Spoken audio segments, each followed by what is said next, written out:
everyone, it's RubyXE here and welcome back to another video. Today I want to be talking about one of the starter champions, KAEL, and why in my opinion he is by far one of the best champions you can get at the start of the game. But before I get into it, if you are enjoying the content, please give that subscribe button a click. I do appreciate the support that has been given in the recent videos that I uploaded on Friday. It genuinely means so much more than anyone could possibly imagine, especially given how I've not been myself lately. I do appreciate it. Thank you very much for that. And yeah, let's get into today's video. So, I want to talk about KAEL. Now, KAEL is one of the starter champions. You get four of them. You get four of them. You get KAEL, you get Elhain, you get Gaelic, and you get Athel. They are the four champions you pick at the start. You pick one of four, and then you can still summon the others from shards, but you get the choice. Now, I have picked KAEL on this account. I have actually picked KAEL more times than I've picked anybody else, and I want to talk about him in this video and why I always pick him.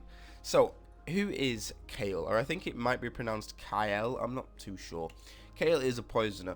His A1 has a 2.5% poison chance. It goes up to 80%. I think it goes up to 100 actually once you fully book it, and attacks one enemy. Obviously, you're going to need accuracy for this. Always build accuracy on champions that drops poisons unless it states clearly that this debuff cannot be resisted. If the debuff cannot be resisted, you don't need accuracy.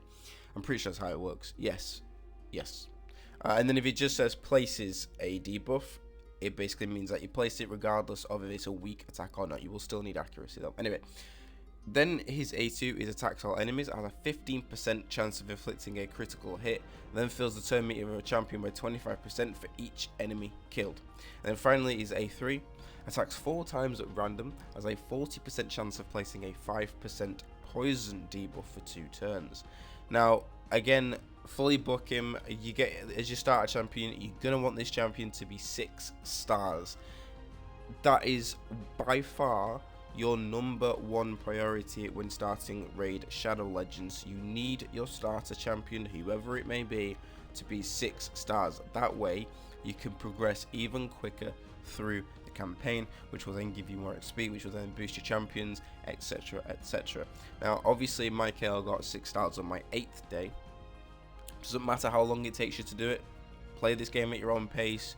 If you play this game too much, you may burn yourself out and you might just not want to play, and you might just not enjoy the game as much as you'd like to. So take your time. It's not a race. You don't have to rush. I keep needing to tell myself that all the time. And just another quick thing. This video will not be showcasing KAEL's maximum damage, simply because I don't have the gear for that. I want to sort of showcase KAEL from a starter perspective, someone who's used the game to get starter gear such as the lifesteal gear and a few bits of gear as I go along. So why do I think he's the best champion? Now, his versatility is, I think, the main one. He is good everywhere, and I'm going to showcase that now. So let's very quickly nip into clan boss very quickly. Let me just, where is clan boss? There it is. And let's just hit normal for now. This is my start. This is my clan boss team. I did pull Anax yesterday out of a sacred shard. I pulled it early. It was premature right now, but I did pull Anax and he is brilliant. I'm going to build him up and I'll stick him in this team when I can. But this is the team that I'm currently running. We've got Frozen Banshee, who's a poisoner. We've got Coffin Smasher, who drops a decreased attack on his A1. We've got and a HP burn. We've got obviously KAEL. We've got Duke, who is a decreased defense attack champion and also places an unkillable on himself. I would say provoke, but provoke doesn't work on a clan boss, so it doesn't necessarily matter. And obviously we've got Lord Shazar, who places bombs and also gives himself extra turns. Now let's get into it. So KAEL is brilliant from the start. This is why I prefer KAEL to the others.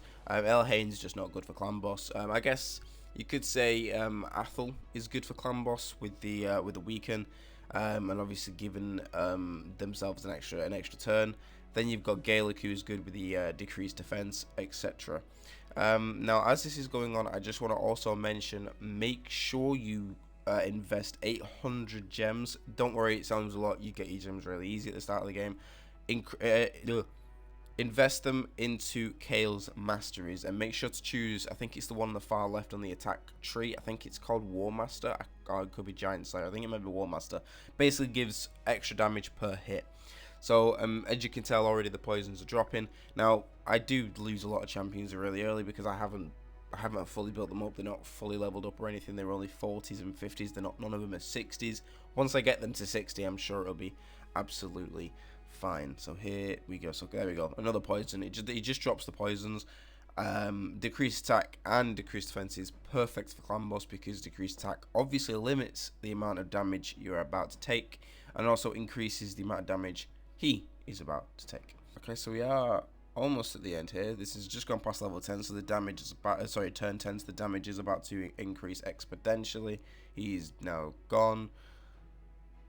Okay, KAEL will go down in a few turns, but because of the lifesteal and the mastery, he's constantly healing all the way. And there we go, he has gone 2.8 million damage. It's not the most I've done. I think I've done 3.1 before. That's because of the affinity flip. But there we go. So KAEL 2.4 million damage on really standard gear and 6 stars with a mastery is fantastic. That, in my opinion, makes him the best option for clan boss in terms of your starter champions. Let's go into arena. Now arena is I am flying through arena. I will do an arena video. I do have one planned. I just haven't got around to it yet. This is my arena team, by the way. Again, I'm going to go through it in much more detail at some point in the future. But watch this. KAEL will or should absolutely demolish them. Pretty much, there we go, done. That's how easy that was. Obviously, I'm only in silver 1. I should be further on, but it is what it is.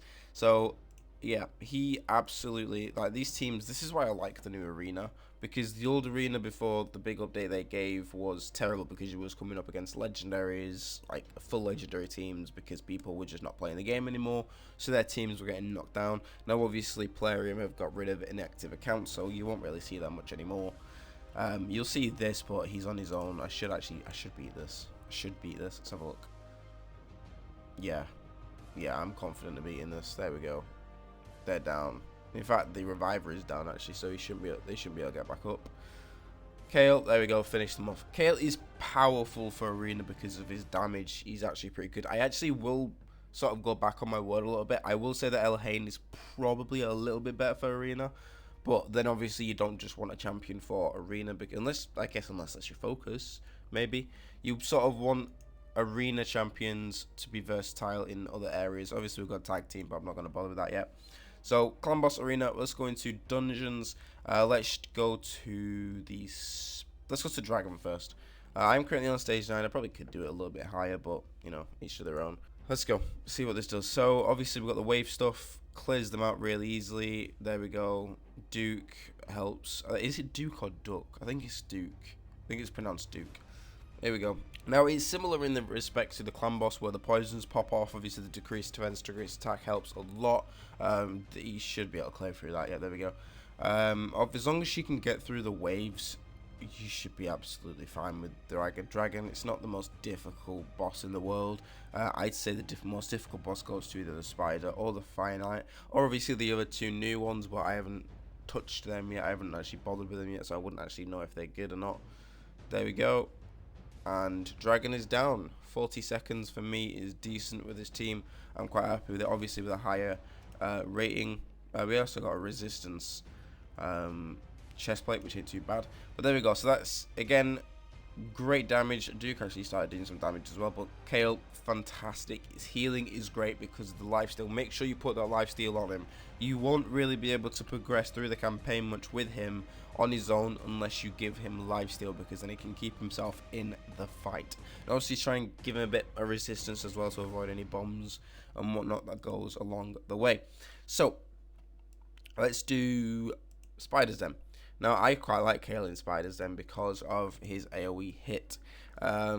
This dungeon is quite difficult unless you've got the correct champions. If you've got champions who aren't AoE or aren't doing much damage, you're not going to enjoy yourself in the spiders dungeon. Champions like Coldheart is fantastic for this. She's also one of my favorite champions. Hoping to pull her on this account at some point soon. But the way the spider works is the spider drops multiple spiders every single turn, or every single time a spider dies. I think a spider, no, I think it's every time one of your champions take a turn, spiders are spawned in unless it's full.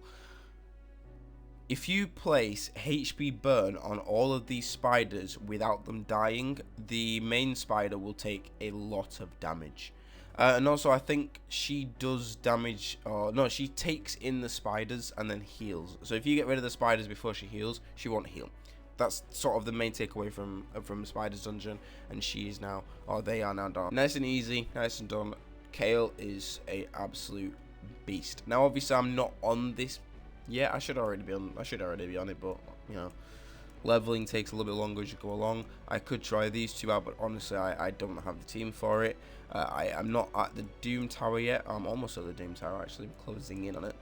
And then obviously we've got campaign. Now, the way your campaign farmer works is you want to make sure they are in lifesteal 12 to 6. So stage 6 on Brimstone Path on Brutal is where you want to be for your farming, mainly because it gives the most XP. If you want silver as well, do stage 3. So this is the team. Obviously you have your farmer champion, so the one champion who's just going to carry your team all the way through, and then you get your 3. Obviously they're going to die, that's the whole point of it. They're not meant to survive or anything, but you get your farmer champion and then you get 3. If you can only do it with 2, do it with 2, and then 2 champions you want to level up, but mainly try and do it with 1. KAEL is perfect for this. Make sure, as I've said, he is in life steal gear. You get a whole set to start off with in the first week of the game. So, I talked a lot in that video. That was sort of to help prove why I think that KAEL is the best starter champion, simply because of his versatility. His poisons are fantastic, his damage is brilliant, his speed is also really good, and as long as you get his accuracy up, he will just chew away at your opponents. Now, before I end the video, I just want to mention there is a summon pool. I've never actually been in one of these events. Again, I don't know when these started, but I don't ever remember going through them. As far as I'm aware, I don't know why that's come up. As far as I'm Thank you. As far as I'm aware, you get crystals through just playing the game. I mean, you could buy them as well, but I don't ever do that. But I believe you get crystals. How do you get? There we go. Right, you get crystals through the shop, crystal offers, which they're both 2 in the same thing, and then you get events and tournaments. There is currently a fusion warm-up. I think it's an event or a tournament. No, it's an event. Fusion warm-up. Please do this. Don't miss out on this. It's free rewards. You basically just have to upgrade artifacts and you get simple rewards. You get 15 per, not 60 per day. Wait, was it 15? It's 15 per day. Sorry, 15 per day. And it's because we've got a Christmas fusion champion coming up. I will be doing a video on the champion. Don't know if I'm actually going to do the champion, the fusion, because I'm a little low on energy, but we'll see. So, with that being said, I have talked a lot. I hope you guys haven't been bored by my voice. I get bored by it every day. But thank you very much for watching. Hope you guys have a fantastic day. And until the next video, I will see you then. Bye-bye, everyone.